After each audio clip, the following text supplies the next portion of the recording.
السلام عليكم. هسه عندنا اخر شيء اللي هو البارت الرابع ان شاء الله، وراح نناقش به هارت ساوند، تحديدا عندنا الاوسكلتيشن. بالنسبه للاوسكلتيشن فاحنا راح نناقش ثلاث شغلات. تمام؟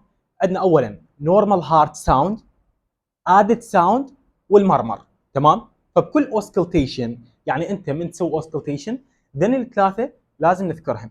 زين؟ وبنفس الوقت لازم بالاخير يعني من نكمل ذن الثلاثه نسوي examination of the bases of the lung. تمام؟ فاهم شيء عندنا يعني شيء يصير تقريبا اربع شغلات. اول شغله راح نناقشها هي normal اوكي heart sound. زين، هاي اول شغله. بعدين راح نناقش added sound. بعدها ثلاثه راح نناقش عندنا المرمر، واخر شيء راح نناقش bases of lung auscultation. تمام؟ خل نخلص من البيسز اوف لانج اوسكلتيشن. تمام؟ من ليش احنا عاده يعني بنسوي اوسكلتيشن للهارت لازم نسوي اكزامينيشن بوستيريورلي يعني او اوسكلتيشن بوستيريورلي للبيس اوف ذا لانج، لان تعرفون ان جماعه الهارت فيلير يصير عندهم شنو؟ يصير عندهم بولمينري ايديما، فلذلك ايش راح نسمع؟ راح نسمع عندهم كراكل. هي هاي الشغله المهمه. زين؟ راح نسمع عندهم كراكلز. بالنسبه للنورمال هارت ساوند هو اول شيء راح نناقشه. الهارت ساوند احنا عندنا اس1 اوكي، عندنا صوتين اللي هو يسموهن لوب دوب. تمام؟ فعندنا اس1 وعندنا اس2. شنو عندنا؟ اس1 وعندنا اس2. الصوت اللي هو الاس1 بعده شنو يصير؟ سيستوليك. تمام؟ يعني الاس1 هذا الصوت بعده راح تصير فتره سيستوليك. الاس2 راح يصير بعده دايستوليك، وتظل هاي فيشيوس سايكل، يعني دائره غير منتهيه. اس1 بعده سيستوليك، اس2 بعده دايستوليك، اس1 بعده سيستوليك، اس2 بعده دايستوليك. الاس1 جاي نتيجه ليش دا يطلع هذا الصوت؟ هسه تخيلوا مثلا انت يمك باب، اوكي؟ الباب من تسده راح يطلع صوت. زين؟ احنا نعرف انه الهارت بكم فالف؟ بفور فالفز. اوكي؟ عندنا اذا نجي هنا عندنا هذا المايترال فالف اللي هو هذا. تمام؟ ثواني. عندنا هذا المايترال فالف اللي هو هذا، وعندنا الايورتيك فالف. تمام؟ اللي هو هذا، وعندنا بولمينري فالف، وعندنا ترايكاسبيد فالف. الاس 1 الصوت الاول للهارت اللي نسميه لوب. تمام؟ احنا عندنا لوب هو الاس 1، دوب هو الاس 2. تمام؟ زين، لوب دوب. الاس 1 جاي نتيجه للكلوجر اوف مايترال فالف، انسداد المايترال فالف، بالاضافه الى الترايكاسبيد فالف. من ينسدن راح يطلع عندنا الصوت الاول اللي هو الاس 1. زين؟ من راح ينسدن هذا المايترال فالف من ينسد، وبنفس الوقت عندنا الترايكاسبيد فالف من ينسد. تمام؟ اذا شنو لازم يكون مفتوح؟ لازم عندنا الايورتيك يكون مفتوح والبولمينري يكون مفتوح. ليش؟ على مود الدم اللي هنا احنا شنو اتفقنا؟ اتفقنا بعد الاس 1، بعد الاس 1 هو سيستوليك. سيستوليك شنو يعني كلمه السيستول؟ هي الكونتراكشن اوف فنتريكلز. زين؟ فالفنتريكلز راح يصير بيه كونتراكشن، فكميه الدم اللي موجوده هنا اوكي راح تعبر من خلال الايورتا. اوكي؟ فهذا من ينسد الاس 1 يعني من ينسد المايترال فالف وينسد الترايكاسبيد فالف راح ينطيني صوت الاس 1. الاس 1 شنو بعده؟ بعده سيستوليك. زين؟ فالسيستوليك يعني كونتراكشن، من يصير عندنا كونتراكشن يعني الدم راح يطلع لهنا. زين؟ الاس 2 هو الانسداد مالت من الاس 2 هو الانسداد مال الايورتيك فالف هذا اللي لوناه بالاخضر، وعندنا البولمينري فالف. زين؟ من ينسد الايورتيك والبولمينري راح يطلع عندنا صوت اللي هو الاس 2. الاس 2 شنو يكون بعده؟ يكون بعده دايستوليك. زين؟ دايستوليك شنو يعني؟ يعني الفنتريكل دا ينملي دم. اوكي؟ لذلك راح يكون عندنا المايترال فالف، هذا المايترال فالف راح يكون مفتوح، والترايكاسبيد فالف ايضا راح يكون مفتوح. ليش؟ على مود الدم يجي من المايترال فالف وينزل يظل يملي الفنتركلز اوكي الى ان ينتهي الدايستول، فيظل ينملي. والترايكاسبيد همين راح يظل مفتوح الى ان ينملي الرايت فنتركلز وينتهي الدايستول. فاذا عندنا نورمال هارت ساوند، اوكي، نورمال هارت ساوند عندنا الاس 1 واللي هو جاي نتيجه ل closure of mitral and tricuspid valve، وعندنا الاس 2 هو جاي نتيجه ل closure of aortic and pulmonary valve. زين، الاس 1 يتبع بالسيستول والاس 2 راح يتبع بالدايستول. جيد، زين. هنا عندنا خلوا ببالكم الاريا اوف اوسكلتيشن هاي مهمه، تمام. احنا عندنا 4 اريا اوف اوسكلتيشن، تمام. يعني نخلي السماعه بيها. زين، عندنا المايترال فالف، هاي المنطقه الاولى نسميها الابكس اللي تكون بالفيفث انتركوستال سبيس. هاي منطقه الترايكاسبيد فالف، اوكي. هسه هاي المنطقه مال المايترال فالف. هاي منطقه الترايكاسبيد فالف اللي تكون بالفورث انتركوستال سبيس. هاي هنا عندنا البولمينري بي، وهنا عندنا الايورتا. هاي راح تكون طبعا هذا الاستيرنم، اوكي، هذا الاستيرنم. هنا راح تكون بالليفت سكند انتركوستال سبيس، وهنا راح تكون بالرايت سكند انتركوستال سبيس. اكو بعد يعني دكاتره يطلبون انه لازم اكزامينيشن، يعني نخلي اوسكلتيشن انفرا كلافيكولار، جوا الكلافيكل مباشره، اوكي. يعني هسه عندنا هذا الكلافيكل هنا راح يكون عندنا لازم اكو اوسكلتيشن هنا. زين، فور وات؟ فور بي دي اي، فور بي دي اي اللي هي congenital anomaly patent ductus arteriosus. البيتن دكتس ارتريوساس يصير بها مرمر، ان شاء الله راح نشرحه، اسمه ماشينري مرمر، ماشينري مرمر، اوكي. وهذا حفظ مهم. زين، نجي هسه عندنا على نجي هنا على مود نسوي الاكزامينيشن. زين، فهسه انا مثلا اريد اسوي اكزامينيشن. خلينا نرجع لهاي الصوره. زين، بالبدايه احنا شلون راح نسوي اكزامينيشن؟ البيشنت لاي ان سوباين بوزيشن، تمام، لاي ان سوباين بوزيشن، وهو نايم بالسوباين بوزيشن راح نجي نخلي السماعه مالتنا مره هنا، اوكي، وبعدين نخليها هنا، وبعدين نخليها هنا، وبعدين نخليها هنا، تمام، وهو سوباين بوزيشن. خلوا ببالكم، شوفوا ذني الفالف اللي هن الفالفات الجوه، يعني اللي داخلات لي جوه. شلون يعني داخلات لي جوه؟ يعني عندنا هذا البولمينري فالف صار لي جوه هيجي، وهذا الترايكاسبيد لي جوه، تمام. بينما عندنا المايترال طالع لي برا والايورتيك لي برا. يعني اذا نجي يعني اللي صايرات لي جوه ذن الاثنين، ذني صايرات انورد يعني باتجاه الاستيرنم، فذني نسمعهن افضل شيء ويا الانسبيريشن، اوكي، على مود يعني تبقى ببالكم. يعني هاي المناطق الاريا هاي مالت من مال البولمينري موجوده جوا، تمام، بينما هاي طالعه لي برا وهاي طالعه لي برا. فالمناطق اللي موجوده لي جوا اللي هو عندنا منطقه البولمينري البولمينري فالف اللي هو هذا، وعندنا منطقه الترايكاسبيد، ذني نسمعهن اكثر شيء خلال الانسبيريشن، اوكي. لذلك من تخلي سماعتك على منطقه الترايكاسبيد فالف وعلى منطقه البولمينري فالف، قول للبيشنت انه ياخذ انسبيريشن، تمام، ياخذ انسبيريشن، تمام. زين، بعد شنو عندنا وراها؟ احنا هسه اول شيء فحصنا البيشنت وهو سوباين بوزيشن، هاي بالبدايه هو سوباين بوزيشن. بعدين نجي نفحص البيشنت وهو سيتنج بوزيشن، نقعد البيشنت ونرجع نعيد السمع مالتنا مره هنا همين بهاي المنطقه مال المايترال، بعدين بهاي المنطقه اللي هي مال ترايكاسبيد، وهاي المنطقه مال البولمينري اللي نسمعهن اكثر شيء وين الانسبيريشن لانها صايرات لي جوا، وعندنا الايورتيك. الافضل تعرفون انه عندنا الستيثوسكوب السماعه مالتنا بيها دايفرام وبيها بيل، اوكي. دايفرام اللي هي الجهه الكبيره، والبيل اللي هي الجهه الصغيره. من نقعد البيشنت، اوكي، يفضل المايترال فالف نسمعه بالبيل، اوكي، نسمعه بالبيل لان المايترال ستينوسيس يكون واضح بالبيل مال السماعه، تمام، مو بالدايفرام، يعني بالجهه الصغيره مال السماعه، اوكي. اكو سماعات ما بيها بيل فعادي اسمعوها بالدايفرام. زين، كملنا؟ لا، وراها لازم نسمع الراديشن، تمام. مره نخلي عندنا السماعه على الاكزله، تمام، ومره نخلي السماعه يم الكاروتيد، اوكي، يم الكاروتيد. هسه احنا يعني قاعد اشرح بصوره عامه بس بعدين راح نفتهمها.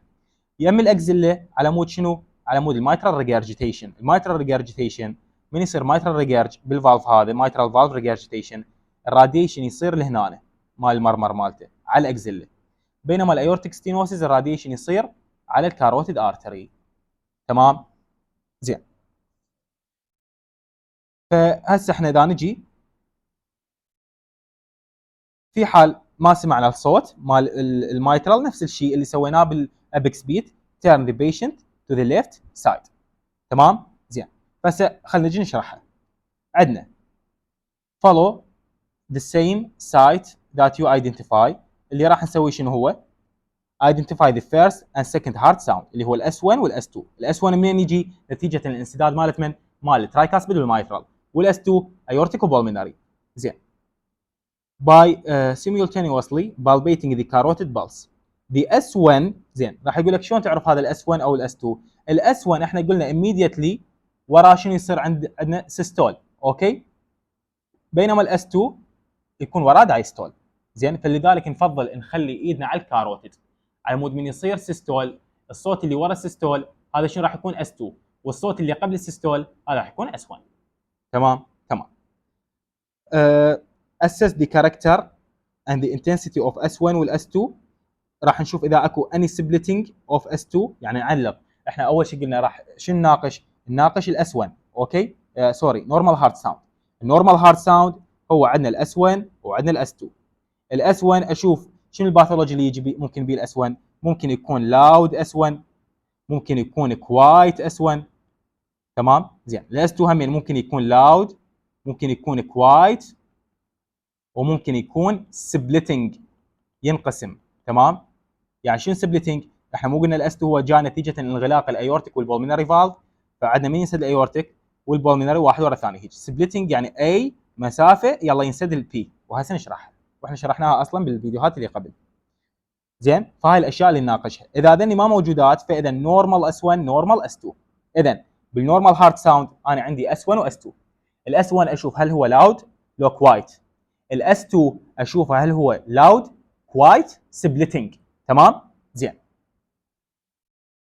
الاسباب مال لاود اس 1 والكوايت اس 1 طبعا خلينا نكمل هنا وبعدين نجي نحكيها. يقول turn on systole interval between S1 and S2، هاي حكيناها، and diastole.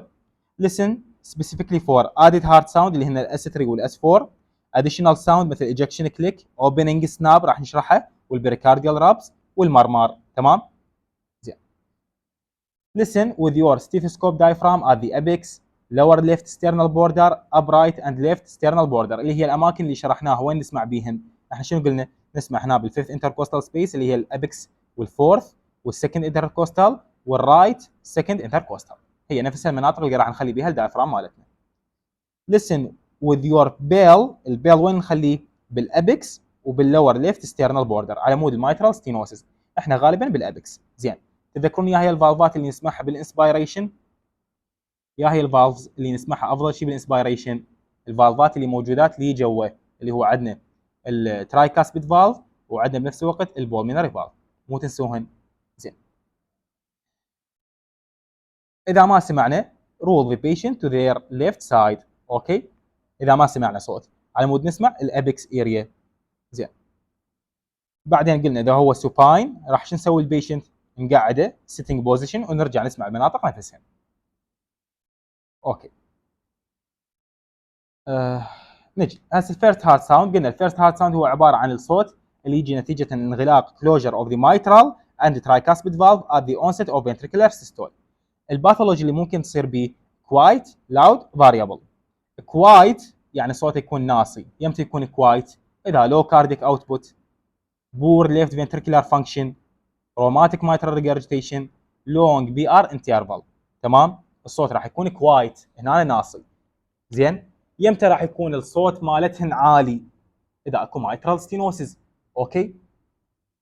mitral stenosis، tricuspid stenosis، increase cardiac output، large stroke volume، short BR interval يعني tachycardia، increase cardiac output وshort BR interval نفسهن، واللو cardiac output واللونج BR interval نفس الحكي، لان هذا يعني براديكارديا وهذا براديكارديا. زين؟ فذني مهمات وينحفظن. خلوا ببالكم انه ليش دا يصير كوايت، ليش دا يصير يعني لاود. اذا نجي نرسم هنا عندنا الهارت رسمناه هواي اليوم، بس هو مهم يعني يحتاج انه تعرفون النورمال سايكل. هذا عندنا المايترال، وهذا راح يكون عندنا التراي كاسبيد، وهنا راح يكون عندنا الفنتركلز. زين، اذا عندي الكارديك اوتبوت هاي، عندي تاكيكارديا، اوكي تاكيكارديا، فالدم راح ينزل اوكي بصوره قليله، يعني دم ماكو هوايه، يعني اوكي هاي عندي الايورتا، عندي تاكيكارديا، فالدم اللي قاعد يطلع هنا هواي اوكي. فكميه الدم اللي نازله عن طريق المايترال فالف راح تكون قليله، فالكلوجر راح تكون يعني الصوت مالته راح يكون كوايت اوكي، لان اصلا كميه الدم اللي تمر به قليله. زين، بينما اذا كان براديكارديا، لا الدم اللي هذا اصلا مملي دم اوكي، مملي دم لانه عندنا براديكارديا. زين، هنا اصلا كميه الدم راح تاخذ وقت على ما شنو، على ما تمر، فهنا ايش راح يصير الصوت راح يكون هنا لاود. هاي على مود تبقى ببالكم. تمام. زين، هاي الاسباب تحفظوها وما تنسوها، مهمه. فعندنا كوايت متى يكون؟ اذا لو كارديك اوتبوت ولونج بي ار انترفال، اثنين نفس المعنى. بور ليت فنتركلر فانكشن، الفنتركل بي فيلير اوكي، فمن بي فيلير راح يتحمل دم اكثر. زين، يعني هسه اذا نجي هذا عندنا الليفت فنتركل، وعندنا هذا المايترال فالف اوكي، وهاي الاتريا. اذا هو الفنتركل بي فيلير، فاذا الدم هنا راح يصير اكثر يتجمع. زين، فكميه الدم اللي راح تمشي بال المايترال فالف راح تكون اكثر، فالصوت يكون شنو؟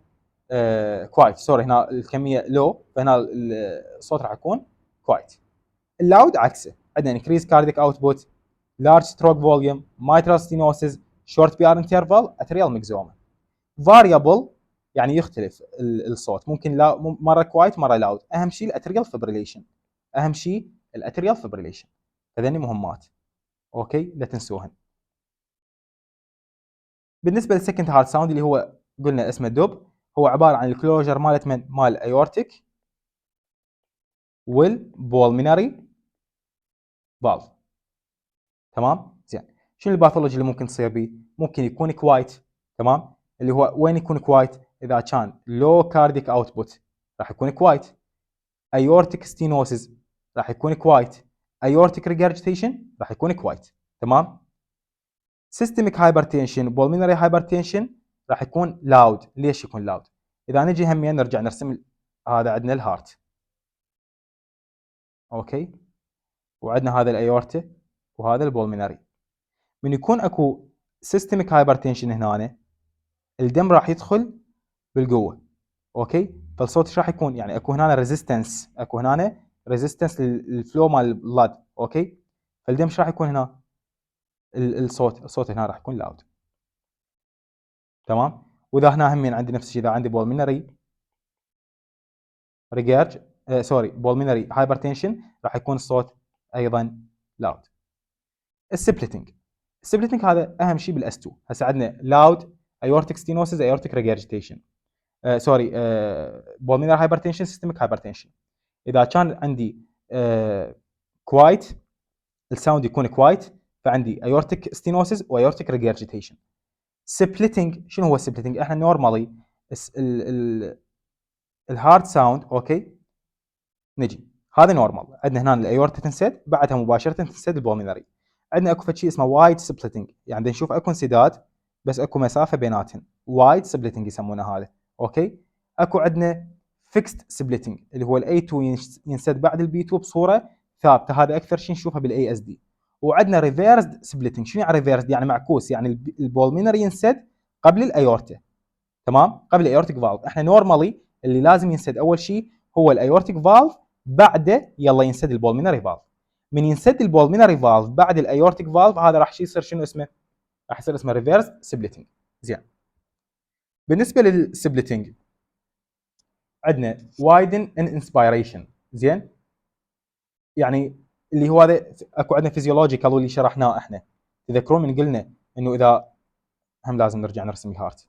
نجي من قلنا انه اذا عندي هسه هذا الاتريه، هاي الايورتيك فالف، هذا البولمينري فالف، هنا الفنتريكلز، هذا الترايكاسبيد فالف، سوري مايترال، وهذا الترايكاسبيد فالف. زين، تذكرون من قلنا انه من يقل الانترا ثوراسيك بريشر، اوكي، انترا ثوراسيك بريشر يقل، اللي راح يزداد شنو عندنا؟ راح يزداد الفينس ريتيرن.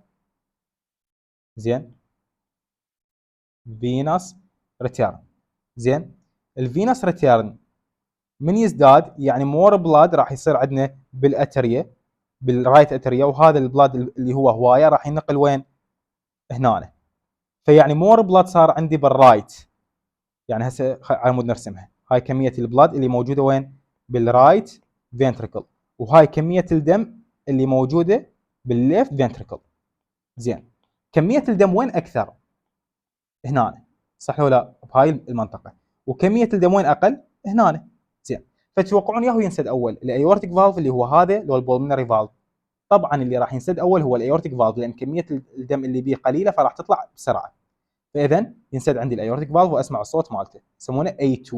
زين، ليش A2؟ لان هو الصوت مال الايورتا، الايورتا من ينسد شنو ينطيني؟ ينطيني الصوت الثاني اللي هو الاس 2 ساوند، فيسموه A2. زين، هنا كميه الدم راح تكون هوايه، على ما تخلص هذا اصلا مسدود ورايح، فراح نسمع البي 2 بعدها او البولمينري فالف ساوند. فهذا شنو يسمونه؟ سبليتنج. هذا فيزيولوجيكال.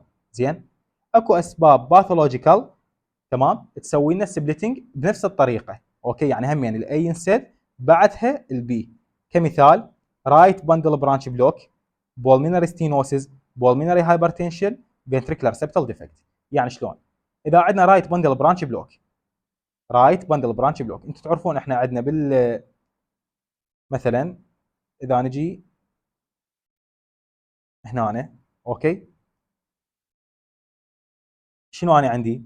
عندي هاي هنا موجوده الاس اي نود، اوكي، هنا اس اي نود، وهنا موجوده عندي الاي في نود. من الاي في نود عندي رايت باندل برانش، وعندي ليفت باندل برانش اللي هن نرسمهم بالاخضر، هن اصلا موجودات بالاخضر، اللي هاي عندي وعندي هاي.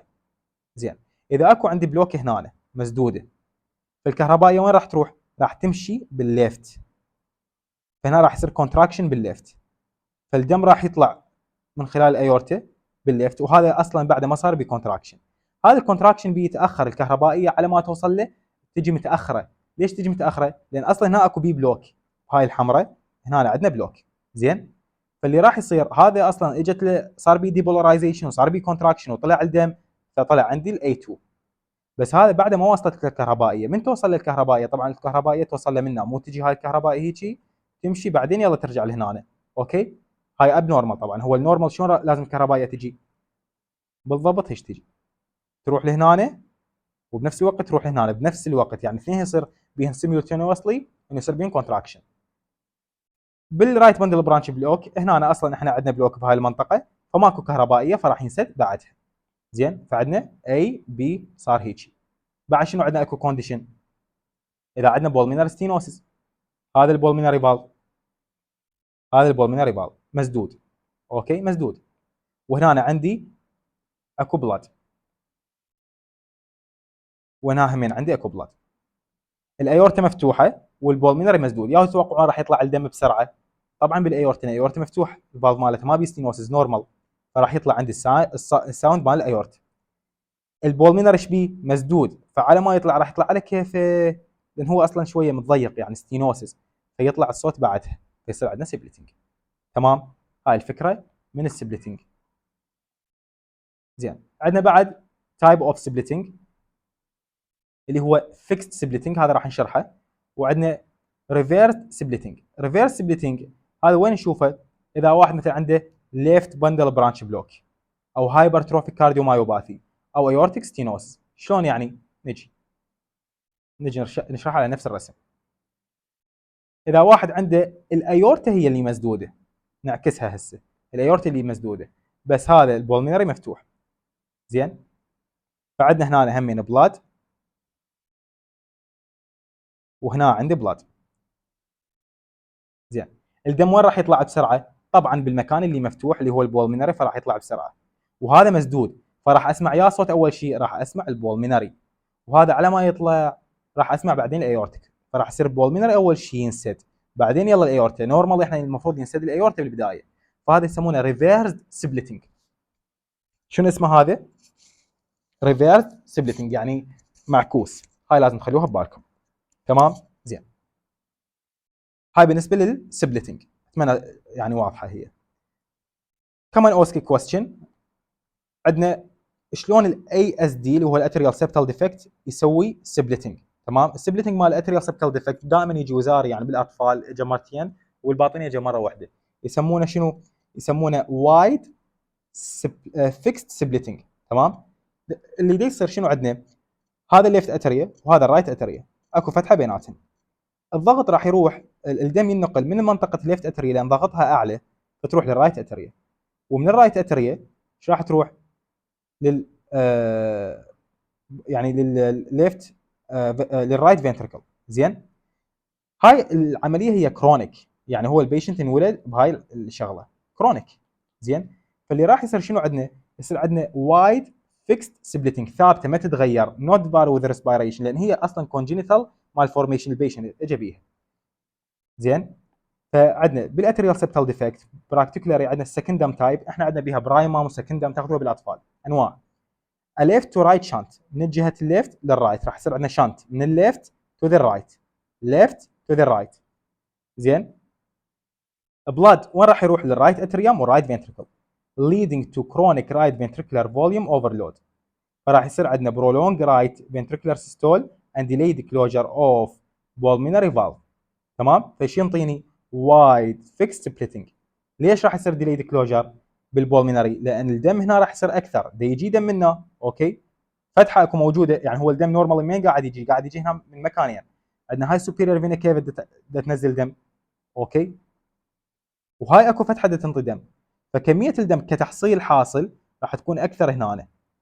زين. وما دام اكثر الدم راح يطول على ما ينسد البولمينري، يا هو راح ينسد بالبدايه، راح ينسد بالبدايه الايورتيك، بعدين يلا ينسد البولمينري. هاي يسموها وايد فيكست سبليتنج. زين. الفي اس دي شلون تسوي؟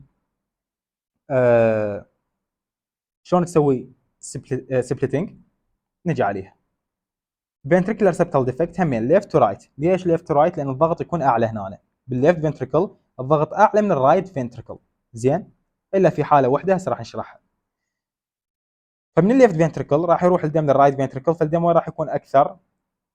راح يكون بالرايت فنتريكل، فهمين راح يصير عندنا A مسافه B سبليتنج. زين. نفس الباثوفيزيولوجي مال اي اس دي. زين. اذا بيشنت، هذا سؤال مهم ركزوا بي، اذا بيشنت هو عنده في اس دي، تمام، عنده في اس دي بس اجينا ما لقينا عنده سبليتنج. زين. شنو تفكر؟ افكر بشغلتين، يا اما الفي اس دي الفتحه مالته سمول في اس دي، يا اما صاير عنده سيفير، يعني هي سيفير في اس دي يسموها ايزن مينجر سيندروم. شنو اسمها؟ ايزن مينجر سيندروم. اوكي. هذا سؤال كلش مهم. من نشوف البيشنت عنده في اس دي بس ما عنده سبليتنج، اوكي، المفروض هو يكون عنده سبليتنج، من القى ماكو سبليتنج هنا ترى لازم اخاف، لان احتمال عنده شنو؟ احتمال عنده ايزنمنجر سيندروم. شنو هي الايزنمنجر سيندروم؟ تذكرون قلنا الدم نورمالي يجي من الليفت فنتريكل، اوكي، من الليفت فنتريكل اللي هي هاي المنطقه، وراح يروح للرايت فنتريكل. ليش؟ لان الضغط هنا عالي، فما دام الضغط هنا عالي راح يروح المنطقه اللي ضغطها واطي. بمرور الزمن اذا البيشنت بقى عنده في اس دي وما صلحها سيرجيكالي، تمام، راح الفنتركل الرايت فنتركل يصير بهايبرتروفي، تمام، توليريتد، راح يتعود على الموضوع، فالضغط راح يصير همين بي عالي ويعبر الضغط مال الليفت فنتركل، فالدم راح يرجع بالعكس. زين. والدم هذا اللي راح يرجع طبعا ايش راح يرجع؟ راح يرجع دي اوكسجينيتد. احنا شنو قلنا؟ خلوا ببالكم الدم اللي موجود بالجهه مال الليفت سايد اوف ذا هارت هو اوكسجينيتد، اللي موجود بالجهه اليسرى هو شنو؟ اوكسجينيتد، يعني بي اكسجين، بينما الدم اللي موجود بالجهه اليمنى من الهارت راح يكون اللي هي هاي الجهه راح يكون دي اوكسجينيتد، لذلك راسمينه ازرق، يعني ما بي اكسجين. فمن تصير الايزنمنجر سندروم وراح يصير عندنا الدم يرجع هيك بالعكس، لان الضغط هنا عالي، راح يصير البيشنت عنده سيانوسس. تمام. فالكومن كويستشن اللي نساله اذا بيشنت عنده في اس دي، اوكي، اذا البيشنت عنده في اس دي وما لقيت عنده سبليتنج، شنو تفكر؟ ايزنمنجر سندروم.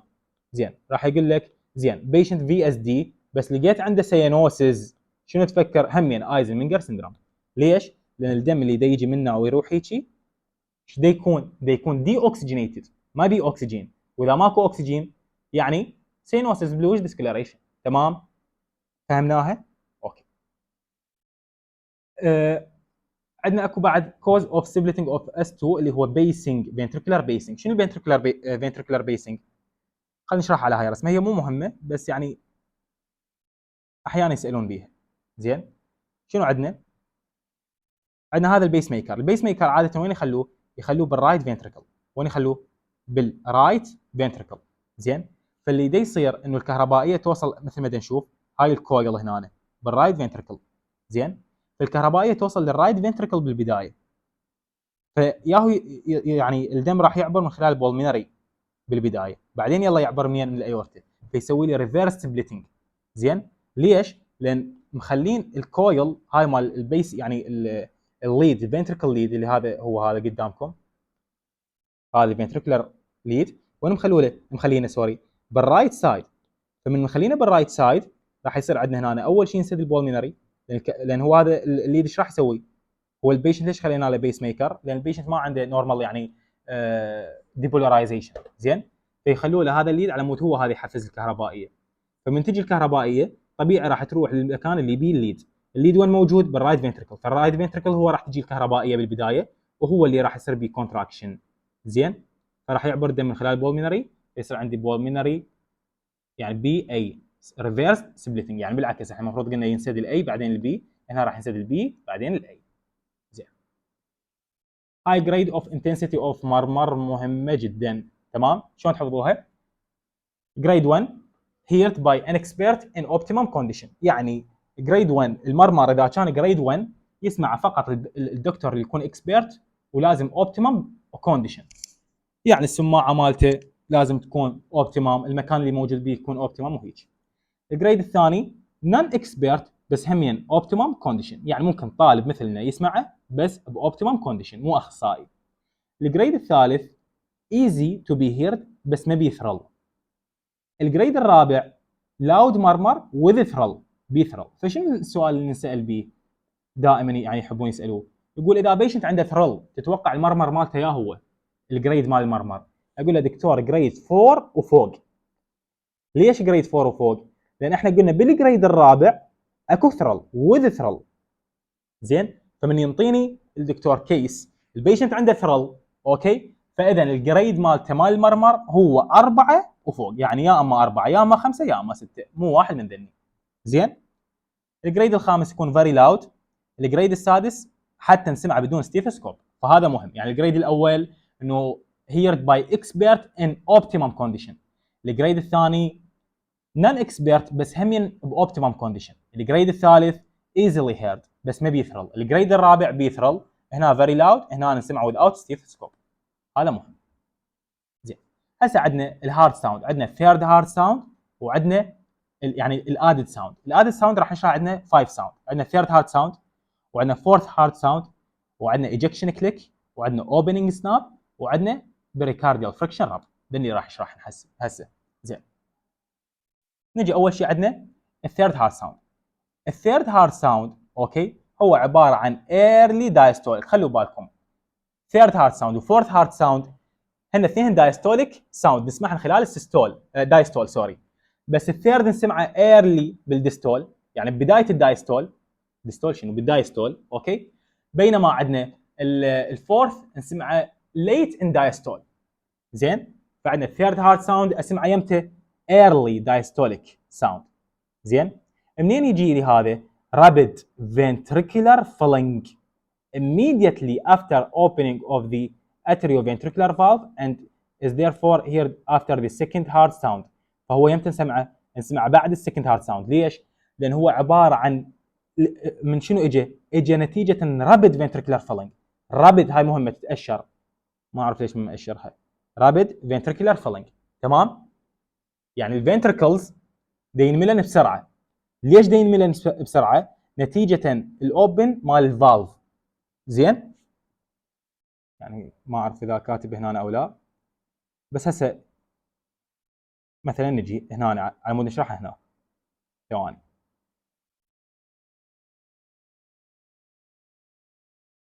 عندنا هنا هذا المايترال فالف، اوكي، وهذا الترايكاسبيد فالف. من ينفتحن بسرعه، خصوصا اذا بيهن ريجيرج، الدم راح ينزل مباشره من هنا لهنا بسرعه رابد، فينملي الفنتركل، يصير رابد فنتريكولار فيلينج. اوكي، من يصير رابد فنتريكولار فيلينج يعني هذا اس 3 ساوند. شنو هذا؟ اس 3 ساوند.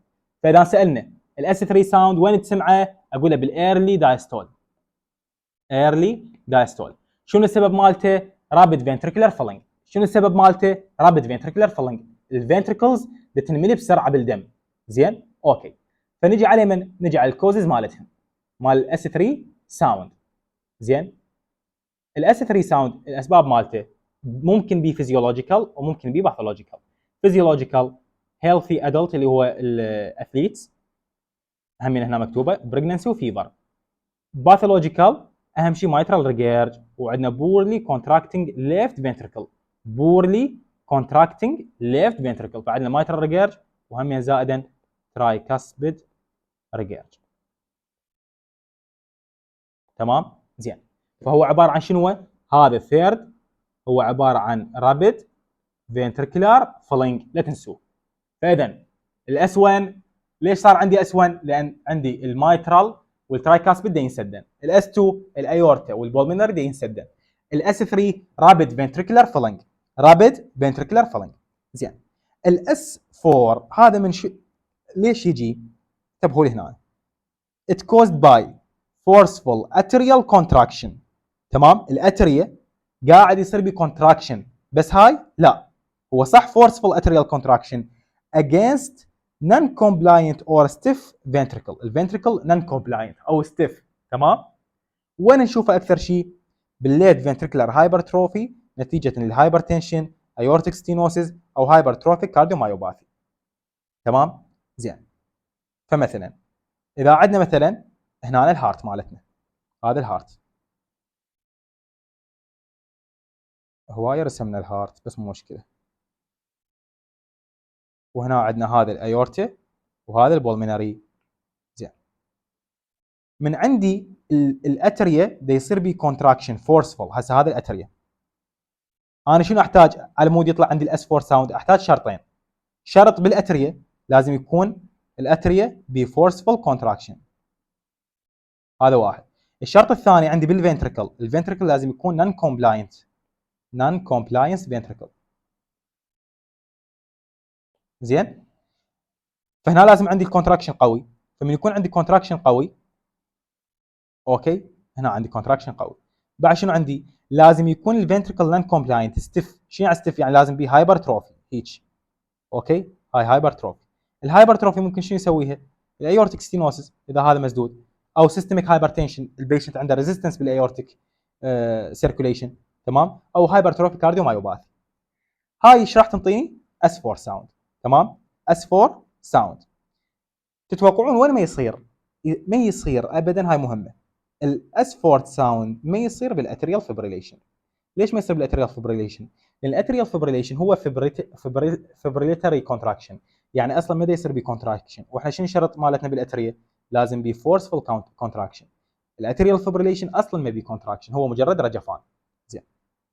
هاي مقارنه هيك، يعني نفس الحكي اللي حكيناه، بس خلوا بالكم اكو معلومه ما حكيتها. الاس 4 هو almost always pathological. ماكو اس 4 شنو؟ فيزيولوجيكال، دائما باثولوجيكال. تمام؟ زين. الاس 3 ساوند اذا كان الاس 3 تمام موجود زائدا الهارت بيت 100 وفوق، هذا يصير اسمه جالوب ريذم. جالوب ريذم. تمام؟ فاذا يسالون يمتى تقول جالوب ريذم، اقول لازم عندي شرطين: الاس 3 موجود والهارت ريت مور ذان 100. وهذا شنو هو؟ diagnostic of heart failure. قالوا بريزم دايجنوستيك اوف هارت فيلير. تمام زين.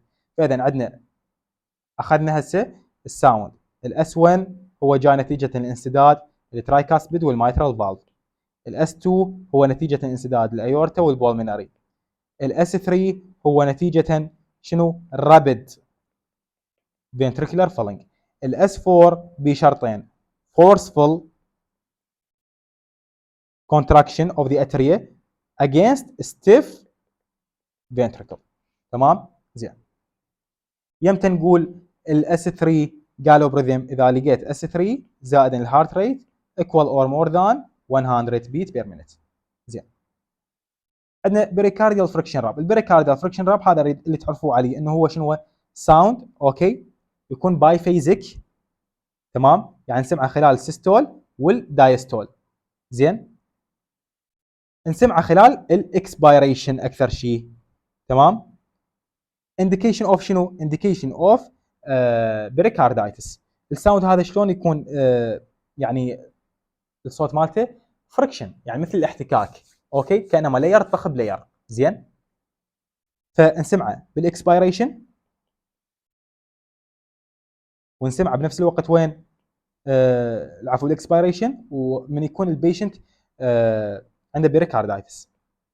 تمام، يعني هو لازم عنده بيريكاردايتس لانه هو شنو اسمه؟ بيريكارديال فريكشن راب. زين. اوكي، نجي عندنا الايجكشن كليك وعندنا الاوبننج سناب. بقى عندنا الصوتين. بالنسبه للايجكشن كليك اوكي هو ناتج من شنو؟ ناتج abrupt opening of stenotic but still mobile valve اللي هو الايورتا والبولمنري. ايجكشن، انا عندي ايجكشن كليك وعندي اوبننج سناب. خلينا نشرحهم هسه اثنين سوا. ايجكشن كليك وعندي اوبننج سناب. مباشره اللي اريد تذكروه شنو عندي هنا؟ تكتبون A B stenosis، وهنا شنو تكتبون؟ M T stenosis. هاي مود ما تنسوها. الايجكشن كليك هو الصوت اللي اسمعه من الايورتيك فالف اوكي او البولمينري فالف بيهن ستينوسيس بس دا يقدر ينفتحن. يعني يمتى اسمعه؟ من الايورتيك ستينوتيك فالف اور بولمينري ستينوتيك فالف ار اوبنز، يعني دا ينفتحن. زين. خوش. فعندنا هاي النقطه الاولى من ناحيه المقارنه. هاي النقطه الاولى، او يعني هي opening of aortic and pulmonary stenosis valve. هاي النقطة الأولى. بينما هنا النقطة الأولى هي opening of mitral and tricuspid stenosis valve. يعني همين بيهن stenosis بس دا يقدر ينفتحن. أثناء الفتحة مالتهن راح أسمع صوت أسميه opening snap. تمام؟ زين. الإيجكشن كليك يمتى أسمعه؟ خلال السيستول. هذا اثنين خلال السيستول. ليش خلال السيستول؟ احنا شنو اتفقنا؟ يمتى ينفتح؟ احنا ايش نقول انه الايورتيك فالف والبولمنري فالف دا ينفتحن. زين، هنا يمتى ينفتحن؟ هنا ينفتحن بالسيستول. اذا هذا يمتى راح نسمعه؟ هذا راح نسمعه بالدايستول. هي هاي كل الفكره. فعندنا هذا الايجكشن كليك، هذا الصوت دا نسمعه افتر اس 1 يعني بالسيستول، خلال فتره السيستول. هو عباره عن شنو؟ هو الايجكشن كليك هو عباره عن اوبننج اوف ستينوتيك ايورتيك اند بولمنري فالف. بينما هنا عندنا هذا الاوبننج سناب اوكي بدنا نسمعه بيا فتره، بدنا نسمعه فتره هذا فتره الدايستول اللي هو عباره عن شنو؟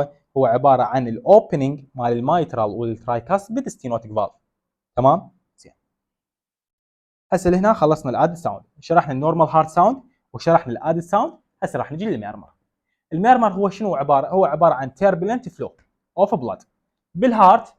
احنا راح نسميه مرمر. طبعا اكو ملاحظه طلاب بالاوسك تسال اذا بيشنت عنده ايورتيك ستينوسيس بس ما سمعت عنده ايجكشن كليك، شنو تتوقع؟ نتوقع الايورتيك ستينوسيس اللي دا يصير هو مو بي كوزز راح ناخذها ان شاء الله، يعني محاضرات الفالفولار هارت ديزيز بالنظري. من يصير ايورتيك ستينوسيس due to calcification اوكي calcified aortic stenosis ما يجي بي ايجكشن كليك. هاي اكتبوها كملاحظه ما مكتوبه بالمصدر. تمام؟ بيشنت عنده ايورتيك ستينوسيس بس ماكو ايجكشن كليك. هاي وين نشوفها؟ نشوفها calcified aortic stenosis. تمام؟ زين. هسه نجي على المرمر. بالنسبه للمرمر هو عباره عن turbulence of blood flow.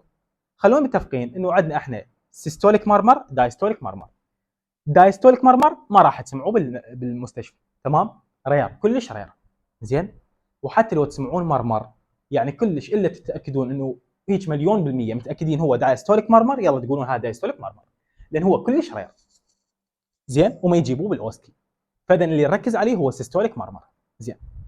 السيستوليك مرمر عندنا بانواع، عندنا ايجكشن سيستوليك مرمر او ايرلي سيستوليك مرمر، عندنا بنفس الوقت بان سيستوليك مرمر وهذا اهم شيء، وعندنا همين ليت سيستوليك مرمر.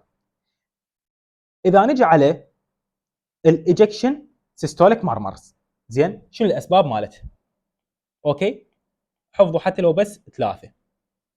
عندنا هاي كارديك اوتبوت ستيت اللي هو مثل بريجننسي، ثايروتوكسيكوسيس، حفظوا ذول الاثنين. بعد شنو عندنا؟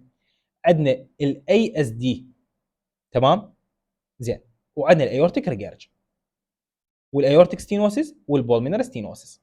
زين؟ فحفظوا يعني اشياء بالفالف، عندي الايورتيك ستينوسيس، بولمينر ستينوسيس.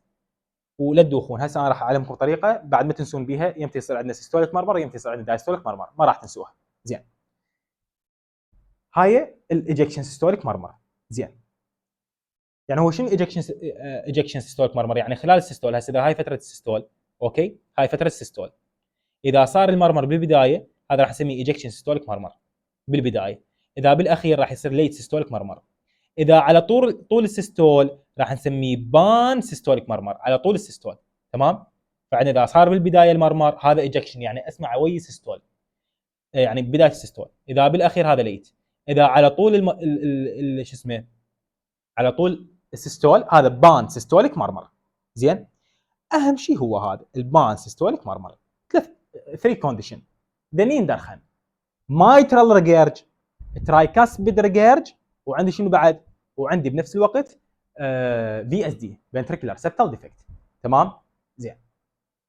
عندي الليت سيستوليك مرمر اللي هو المايترال فالف برولابس. زين.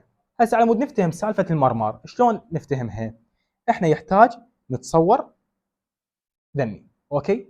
طيب اول شيء خلينا نفتهمها ليش دا يصير السيستوليك مرمر، بعدين يلا نحفظ. زين. سيستوليك مرمر.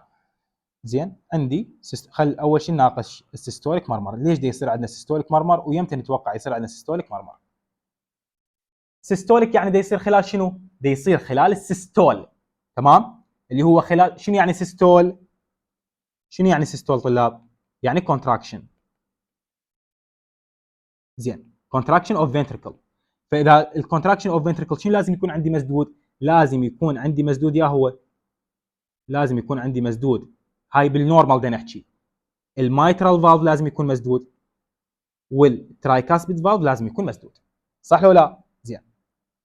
وياهو اللي لازم يكون مفتوح، اللي لازم يكون مفتوح هو عندنا الايورتيك فالف اللي هو هذا بالاخضر رسمناه، والبولمينري فالف، لان هو ده يصير خلال السيستول، والسيستول هو كونتراكشن، ومن يصير كونتراكشن يعني الدم يريد يطلع منه ويروح لهاي المنطقه اللي هي الايورتيك فالف، ومنها يروح للبولمينري، فلازم يكونون مفتوحات.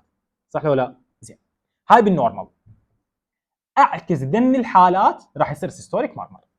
اعكسهن يصير سيستوليك مرمر. شنو يعني اعكسهن؟ يعني اذا كان احنا شنو اتفقنا؟ المايترال لازم يكون مسدود مخلين اكس، فاذا كان مفتوح راح يكون عندي سيستوليك مرمر. تمام؟ زين. الايورتا شنو قلنا؟ قلنا لازم يكون مفتوح، فاذا كان مسدود راح يصير عندي سيستوليك مرمر. البولمينر قلنا لازم يكون مفتوح، اذا كان مسدود راح يصير عندي سيستوليك مرمر. والترايكاسبيد لازم يكون مسدود، اذا كان مفتوح يصير عندي سيستوليك مرمر. زين. هاي كفهم فهمناها؟ زين. كحفظ تذكروا انتم عندكم من اليسرى لليمنى، اوكي؟ المختصر مال الفالف هن تي بام، تي ترايكاسبيد، بي بولمينري، اي ايورتا، ام مايترال. تمام؟ تي بام. زين. خلي 2 اس بالنص و2 ار منا ومنا. هاي هي الكوزز اوف سيستوليك مرمر. شنو يعني؟ ما فهمنا. احنا حفظنا التي بام. زين. 2 اس بالنص يعني بولمينري ستينوسيس، هذا شو يسوي عندي؟ هذا يسوي عندي سيستوليك مرمر. ايورتيك ستينوسيس شو يسوي عندي؟ سيستوليك مرمر. وذن اثنينهن راح يكون ايجكشن سيستوليك مارمر. زين.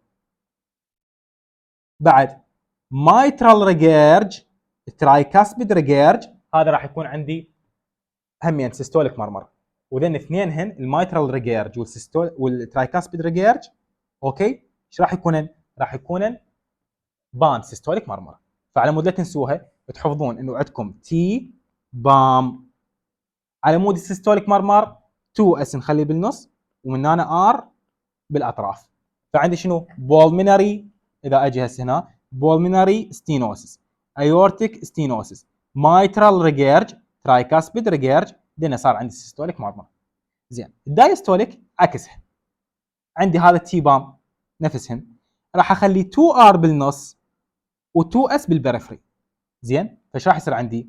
همين ارجع تي بام 2 ار هنا وهنا عندي 2 اس. فايش راح يصير عندي؟ مايترال ستينوسس، ايورتيك ريجيرج، بولمينري ريجيرج، ترايكاسبيد ستينوسس، وبس. هي هاي عمود نذكر المرمر. فالمرمر عندنا ايجكشن سيستوليك مرمر هو ايورتيك ستينوسس، بولمينري ستينوسس، تونا حكيناها. ايرلي دايستوليك مرمر ايورتيك ريجرجيتيشن، وهاي هسه مكتوبه على مود لا تدوخون. ايورتيك ريجرج راح نلقاها هنا، هاي اي وهذا ار، اذا هاي ايورتيك ريجرج. خلصت لو لا؟ زين. بان سيستوليك ذنين درخن 3 مايترال ريجرج، ترايكاسبيد ريجرج، زائدا في اس دي. ميد دايستوليك مرمر مايترال ستينوسس، وهسه اذا نرجع بالدايستوليك مرمر عندنا هذا ام اس مايترال ستينوسس. تمام. لهنا الحمد لله خلصنا محاضره الماكلاود كارديو فاسكولار اكزامينيشن. ان شاء الله الشرح كان وافي. ان شاء الله راح نلتقي يوم غد نشرح ريسبيراتوري ماكلاود كارديو فاسكولار اكزامينيشن. شكرا جزيلا.